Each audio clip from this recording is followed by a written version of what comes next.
अनुभूति है, शब्दों से परे, सोच से भी परे। नवकार महामंत्र अब भी मन मस्तिष्क में गूंज रहा है। नमो हरियंताणम, नमो सिद्धाणम, नमो आयर्याणम, नमो वज्जायाणम, एमो लोए सब सावणम। एक स्वर, एक प्रवाह, एक ऊर्जा, न कोई उतार, न कोई चढ़ाव, बस स्थिरता, बस समभाव। एक ऐसी चेतना, एक जैसी लय, एक जैसा प्रकाश, भीतर ही भीतर। मैं नवकार महामंत्र की इस आध्यात्मिक शक्ति को अब भी अपने भीतर अनुभव कर रहा हूं। कुछ वर्ष पूर्व मैं बेंगलुरु में ऐसे ही एक सामूहिक मंत्रोच्चार का साक्षी बना था। आज वही अनुभूति हुई और उतनी ही गहराई में इस बार देश विदेश में एक साथ एक ही चेतना से जुड़े लाखों करोड़ों पुण्य आत्माएं एक साथ बोले गए शब्द, एक साथ जागी ऊर्जा, ये वाकई अभूतपूर्व है।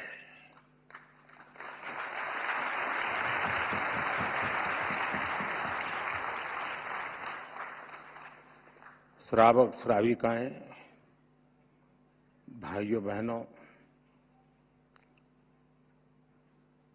इस शरीर का जन्म गुजरात में हुआ, जहां हर गली में जैन धर्म का प्रभाव दिखता है।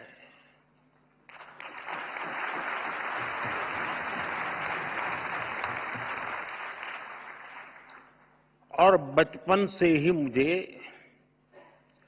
जैन आचार्यों का सानिध्य मिला।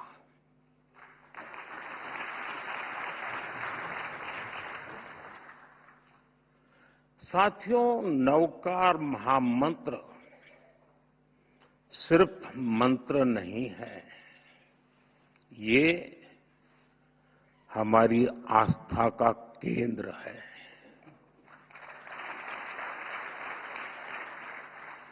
हमारे जीवन का मूल स्वर, और इसका महत्व सिर्फ आध्यात्मिक नहीं है, ये स्वयं से लेकर समाज तक सबको राह दिखाता है। जन से जग तक की यात्रा है। इस मंत्र का प्रत्येक पद ही नहीं, प्रत्येक अक्षर भी अपने आप में एक मंत्र है।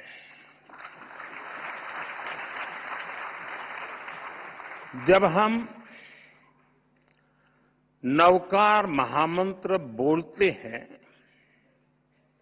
हम नमन करते हैं पंच परमेष्ठी को।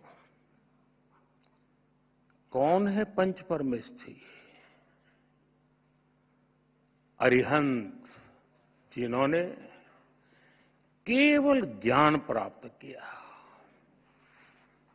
जो भव्य जीवों को बोध कराते हैं, जिनके 12 दिव्य गुण है, सिद्ध जिन्होंने 8 कर्मों का क्षय किया, मोक्ष को प्राप्त किया। 8 शुद्ध गुण जिनके पास है, आचार्य जो महाव्रत का पालन करते हैं, जो पथ प्रदर्शक हैं। 9 को किसी से भी गुणा करो, उत्तर का मूल फिर 9 ही होता है। ये सिर्फ मैथ नहीं है, गणित नहीं है, ये दर्शन है। जो हम पूर्णता को पा लेते हैं तो फिर उसके बाद हमारा मन, हमारा मस्तिष्क स्थिरता के साथ ऊर्ध्वगामी हो जाता है। नई चीजों की इच्छा नहीं रह जाती।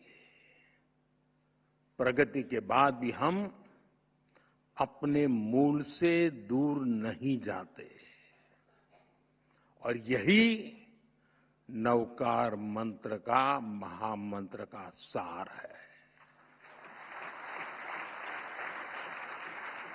साथियों, नवकार महामंत्र का ये दर्शन विकसित भारत के विजन से जुड़ता है। मैंने लाल किले से कहा है, विकसित भारत यानी विकास भी, विरासत भी। एक ऐसा भारत जो रुकेगा नहीं, ऐसा भारत जो थमेगा नहीं।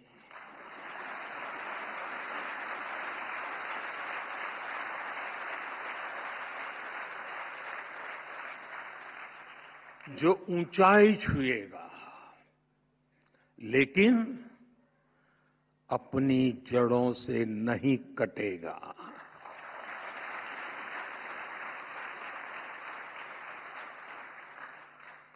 विकसित भारत अपनी संस्कृति पर गर्व करेगा। इसलिए हम अपने तीर्थंकरों की शिक्षाओं को सहेजते हैं। जब भगवान महावीर के 2550वें निर्वाण महोत्सव का समय आया तो हमने देश भर में उसे मनाया। आज जब प्राचीन मूर्तियां विदेश से वापिस आती हैं तो उसमें हमारे तीर्थंकर की प्रतिमाएं भी लौटती है।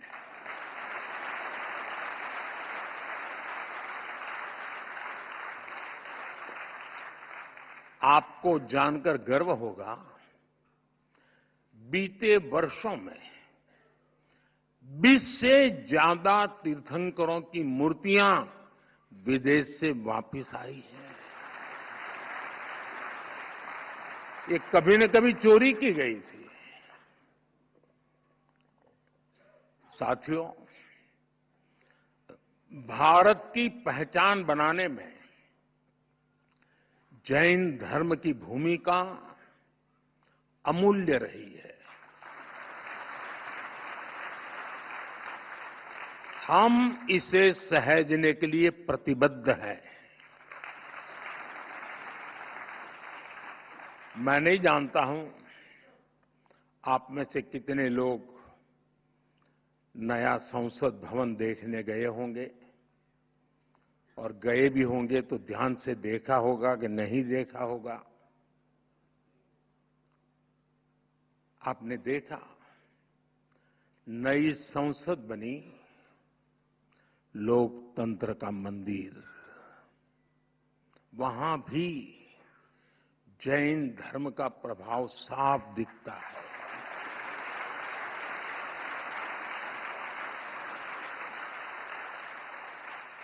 जैसा ही आप संसद के नए भवन में शार्दुल द्वार से प्रवेश करते हैं तो स्थापत्य गैलरी में सम्मेद शिखर दिखता है।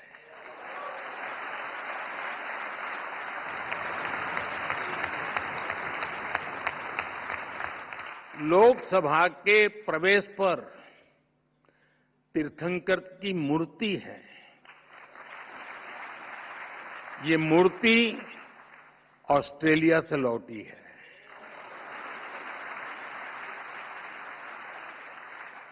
संविधान गैलरी की छत पर भगवान महावीर की अद्भुत पेंटिंग है। साउथ बिल्डिंग की दीवार पर सभी 24 तीर्थंकर एक साथ हैं।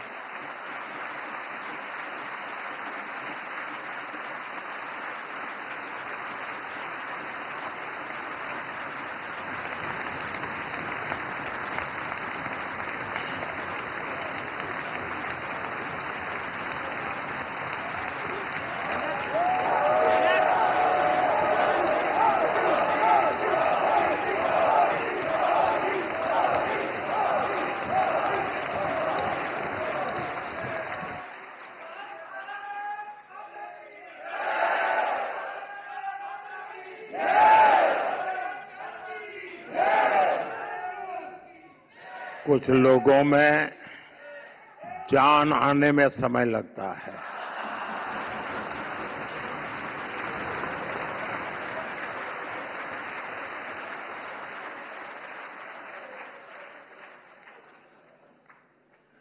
बड़े इंतजार के बाद आता है, लेकिन मजबूती से आता है।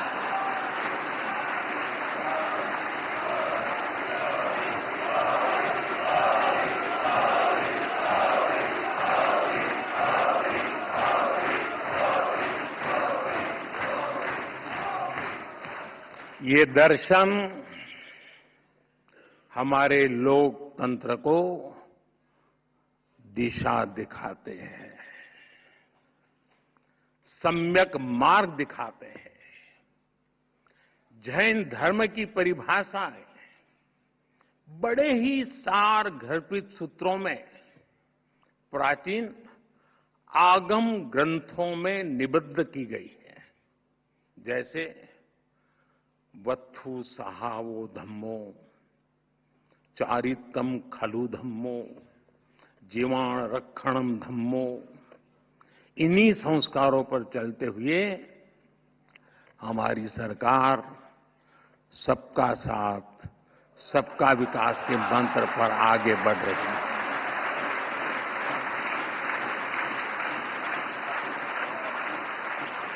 साथियों, जैन धर्म का साहित्य भारत के बौद्धिक वैभव की रीढ़ है।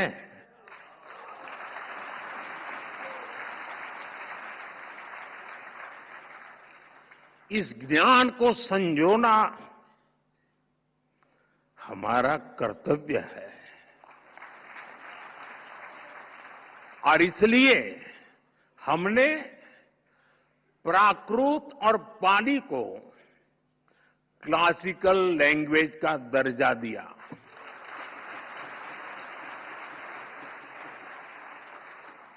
अब जैन साहित्य पर और रिसर्च करना संभव होगा। और साथियों, भाषा बचेगी तो ज्ञान बचेगा।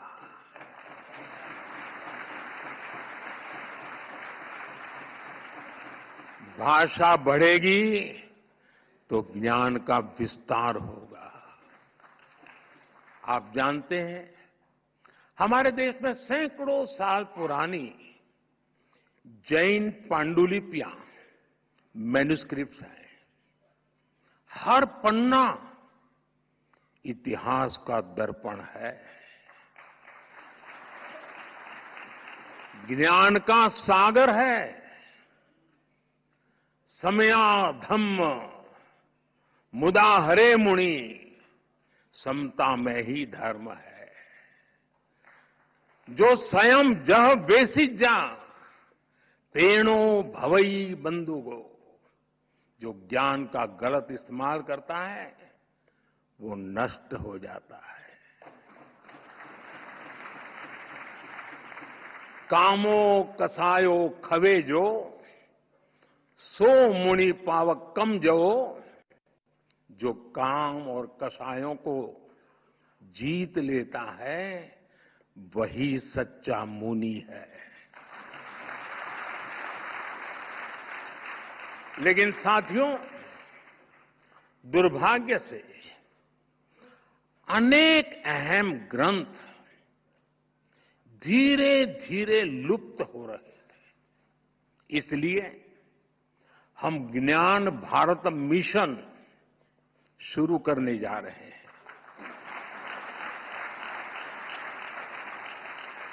इस वर्ष बजट में इसकी घोषणा की गई है। देश में करोड़ों पांडुलिपियों का सर्वे कराने की तैयारी इसमें हो रही है। प्राचीन धरोहरों को डिजिटल करके हम प्राचीनता को आधुनिकता से जोड़ेंगे। ये बजट में बहुत महत्वपूर्ण घोषणा थी और आप लोगों को तो ज्यादा गर्व होना चाहिए, लेकिन आपका पूरा ध्यान 12 लाख रुपया इनकम टैक्स मुक्ति इस पर गया हो।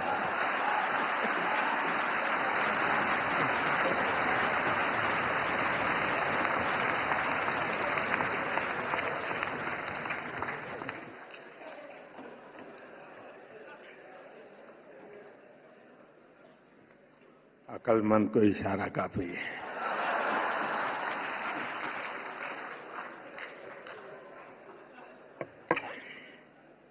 साथियों, ये जो मिशन हमने शुरू किया, ये अपने आप में एक अमृत संकल्प है।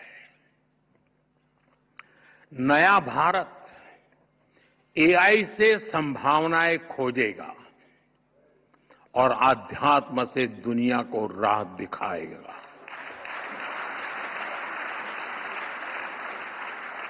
साथियों,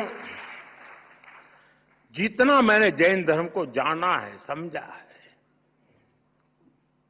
जैन धर्म बहुत ही साइंटिफिक है, उतना ही संवेदनशील है। विश्व आज जिन परिस्थितियों से जूझ रहा है, जैसे युद्ध, आतंकवाद या पर्यावरण की समस्याएं हो, ऐसी चुनौतियों का हल जैन धर्म के मूल सिद्धांतों में समाहित है।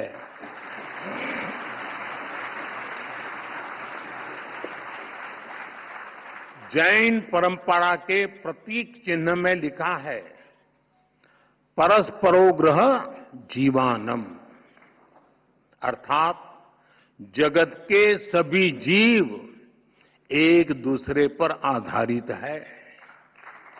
इसलिए जैन परंपरा सूक्ष्मतम हिंसा को भी वर्जित करती है।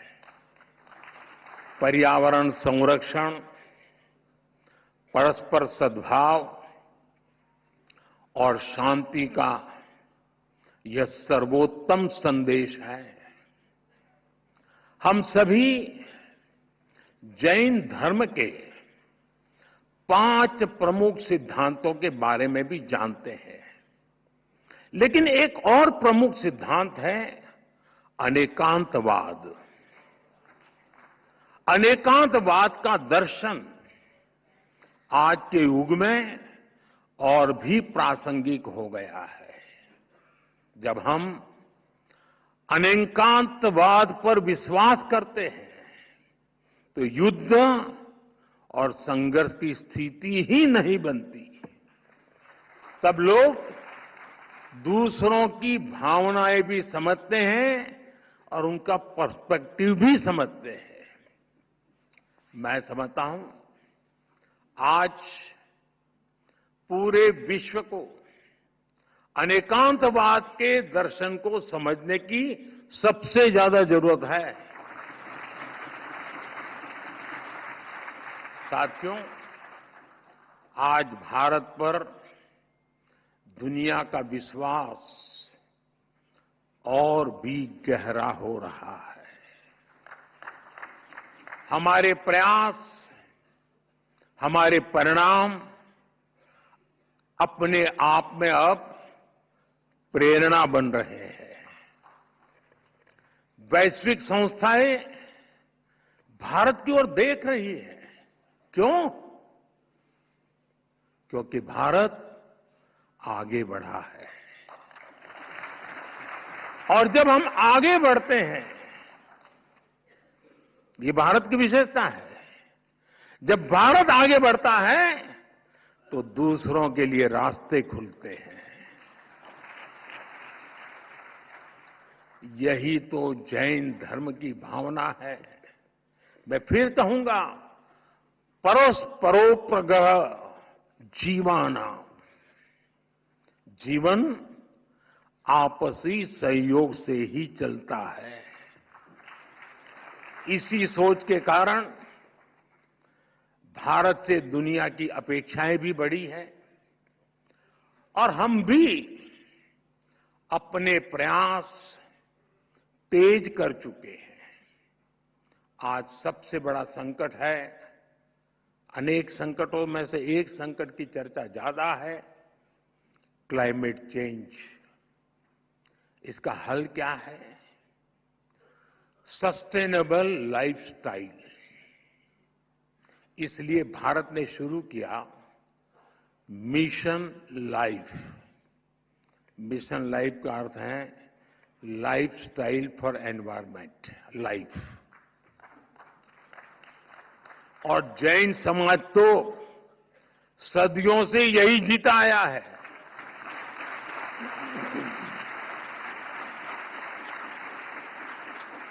सादगी, संयम और सस्टेनेबिलिटी आपके जीवन के मूल में है। जैन धर्म में कहा गया है अपरिग्रह। अब समय है इन्हें जन जन तक पहुंचाने का।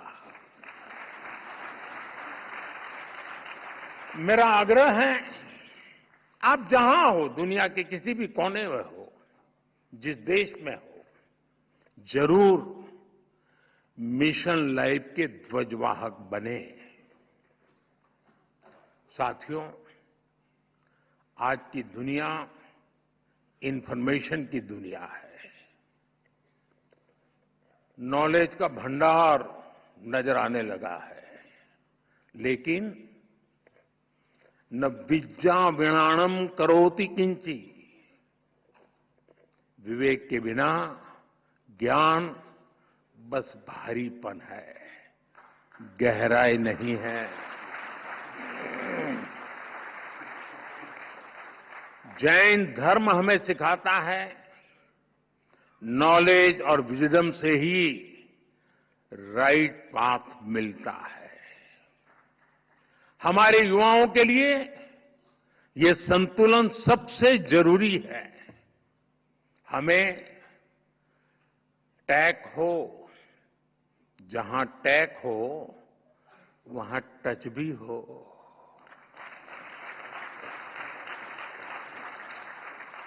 जहां स्किल हो वहां सॉल भी तो हो, आत्मा भी तो हो। नवकार महामंत्र इस विजडम का स्रोत बन सकता है। नई पीढ़ी के लिए ये मंत्र केवल जप नहीं, एक दिशा है।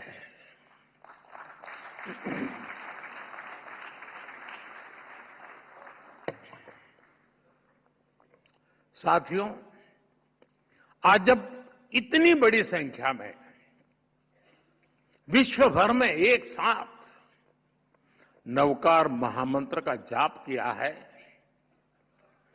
तो मैं चाहता हूं आज हम सब जहां भी बैठे हो, इस कमरे में ही सिर्फ नहीं, नव संकल्प लेकर जाएं।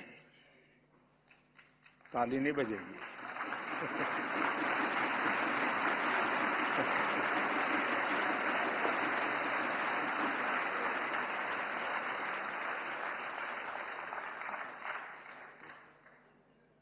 क्योंकि आपको लगा कि मुसीबत आ रही है।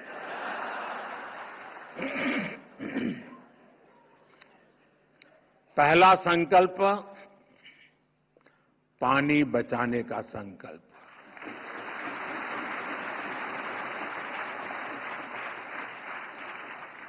आप में से बहुत सारे साथी महुड़ी यात्रा करने गए होंगे। वहां बुद्धि सागर जी महाराज ने 100 साल पहले एक बात कही थी, वो वहां लिखी हुई है। बुद्धि सागर महाराज जी ने कहा था, पानी किराने की दुकान में बिकेगा। 100 साल पहले कहा है। आज हम उस भविष्य को जी रहे हैं। हम किराने की दुकान से पानी पीने के लिए लेते हैं। हमें अब एक एक बूंद की कीमत समझनी है। एक एक बूंद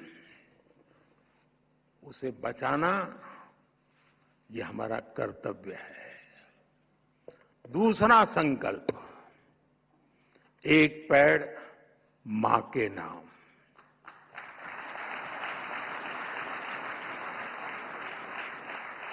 पिछले कुछ महीनों में देश में 100 करोड़ से ज्यादा पेड़ लगे। अब हर इंसान अपनी मां के नाम एक पेड़ लगाए, मां के आशीर्वाद जैसा उसे सींचे। मैंने एक प्रयोग किया था जब गुजरात की धरती पर आपने मुझे सेवा का मौका दिया था। तो तारंगाजी में मैंने एक तीर्थंकर वन बनाया था। तारंगाजी वीरान सी अवस्था है, तो यात्री आते तो बैठने की जगह मिल जाए। और मेरा मन था कि इस तीर्थंकर वन में हमारे 24 तीर्थंकर जिस वृक्ष के नीचे बैठे थे,